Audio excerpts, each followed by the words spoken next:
Hello everyone!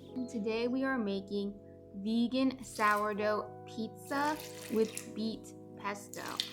And so I'm going to focus here on how to make the crust, because with the crust recipe you can put any toppings on your pizza. I just like weird toppings. I like to put beets on my pizza. That's just me. If you like to put beets on your pizza too, you can go to my website, jerseygirlbreadshop.com, and I do give the recipe for the beet pesto. But for this video, I'm going to focus just on the sourdough crust. So you just saw me put all the wet ingredients together. So I had about 150 grams of sourdough starter. You can use more or less depending on your room temperature and how quickly you want the pizza to be done. And then I added 350 grams of water and 7 grams of salt. And then I'm just going to mix it up. Now I'm adding the dry ingredients. So I'm using 100 grams of semolina flour and 400 grams of bread flour. Now I'm using the semolina flour because it gives the pizza a great crunch factor. It's really helpful if you want to get a thin crust pizza. It also makes the dough really strong. So semolina has a high gluten content, which makes the dough really strong. The only reason I use a little bit and not, for example, all semolina flour is because it is a little gritty. So I don't want to use 100% semolina flour. So I'm going to use 20% semolina flour. And this is pretty common in pizzerias where I am in New Jersey, and probably also in Brooklyn too, to use a little bit of semolina flour in your dough. So that's what I'm doing here. Okay, if you don't want semolina flour in your dough, you can use all bread flour, but I highly recommend it. Okay, so then after I add all the dry ingredients, I'm just going to mix it up until I get a rough ball.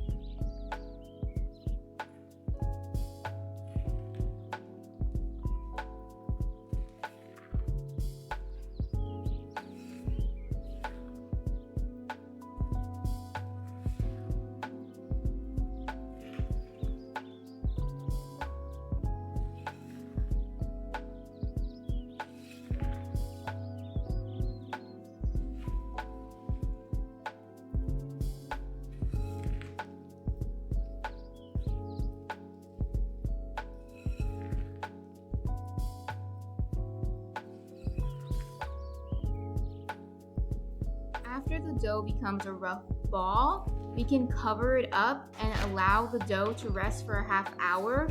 The gluten will form by itself, right? It's magic. Gluten is magic. And if you let it sit, if you let your dough sit, the gluten will start forming by itself. So when you come back in a half hour, it'll be easier to perform your stretch and folds, which will further help develop the gluten. Now, stretch and folds are when you take one piece of the dough, like one corner of the dough, you stretch it up and you fold it over, and you keep going around the dough until the dough feels really tight. So you do at least one per corner, essentially. Then you can cover up your dough and let it rest for another half hour before performing a second set of stretch and folds, and you want to do this at least 3 times. So you're going to wait a half hour between each stretch and fold and perform 3 stretch and folds. You'll also notice that I wet my hands before touching the wet dough. Now I do this because with wet hands, it's easier to touch the wet dough. I recommend doing this instead of flouring your hands at this stage. At the end, when you're shaping your dough, you might flour your hands if the dough is still a little sticky, although it shouldn't be too bad. But at this stage with the stretch and folds, I really recommend wetting your hands. Trust me, you'll be amazed that you didn't do this before. With each stretch and fold, the gluten should become stronger. So you'll notice as I'm going through, the dough is becoming more elastic and less likely to break. The dough is becoming stronger. This is good because when we shape our dough into pizza and we want the pizza crust to be thin in the middle, we don't want the crust to break, so we want the dough to be strong. So this is a good sign that our dough is strong, and by the time we go to make pizza, it'll still be strong. When you're done with your last stretch and fold, you are going to want to cover your dough and allow it to rest for 4 to 6 to maybe even 8 hours, depending on a lot of factors like the brewing temperature, your sourdough starter, the flours you use. But mine, I believe, took around 4 hours to rise. So let it rest for however long it takes for it to double in size. If you're using a 2.5 quart bowl like I am, it should fill up the whole bowl. And then you can either make your pizzas right away, or you can store your dough in the fridge up to 2 days. I have left my pizza dough in the fridge for 2 days, and it comes out perfectly fine. Now you just saw that I lined a 9-inch cast iron pan with some parchment paper.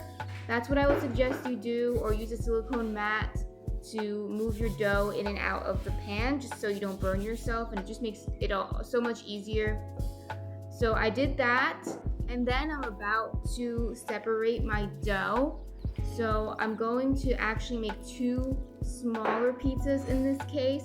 So I'm separating my dough into 2 parts, and then I'm just going to start shaping them into pizzas, essentially into discs, right?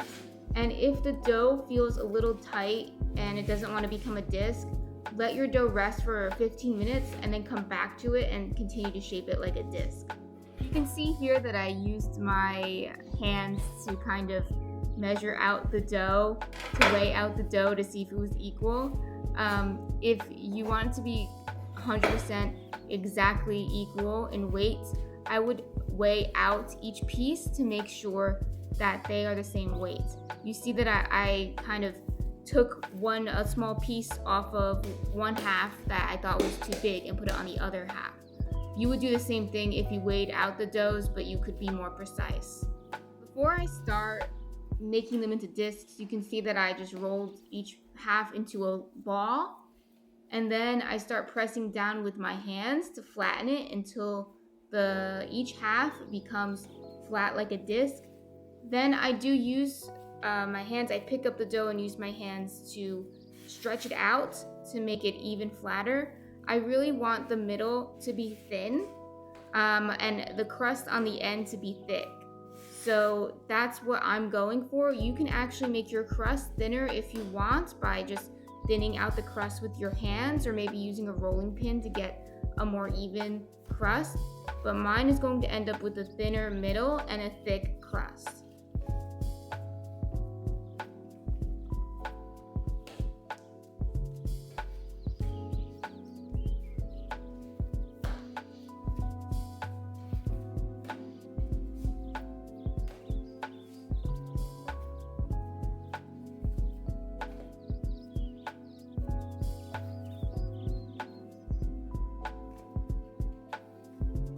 So now I'm going to use my 9-inch cast iron to help me measure out these pizzas.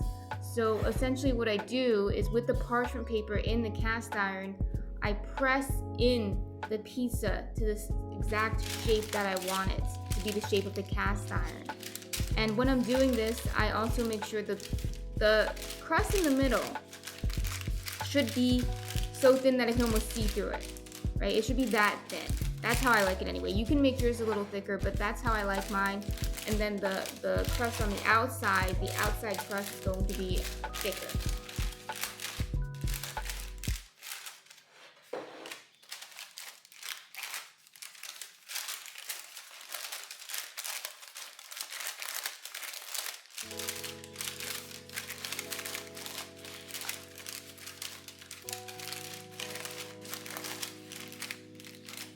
Next, I'm going to preheat my oven to 475 degrees with the cast iron inside. So first of all, I take the pizza out of the cast iron using the parchment paper, and I put the cast iron inside the preheated oven at 475 degrees and let that heat up for about a half hour. Then once the cast iron is hot, be very careful, it's very, very hot, I'm going to place the pizza crust back inside the cast iron. In this case, I have 2 pizzas, right, because I split the dough in 2. So I'm using 2 cast irons that are the same size. And then you're going to quickly put your toppings onto your pizza. You can see here one of my pizzas has beet pesto on it. The other one, I don't have a recipe for this one, but it's a salsa verde pizza.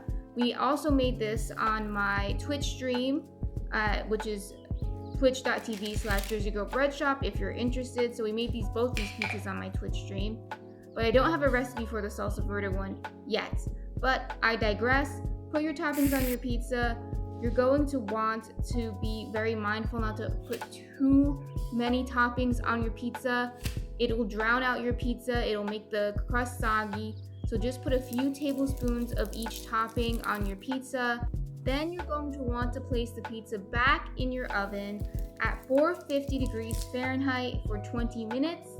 And then I set it on broil for 1 to 2 minutes just to get the crust very crispy.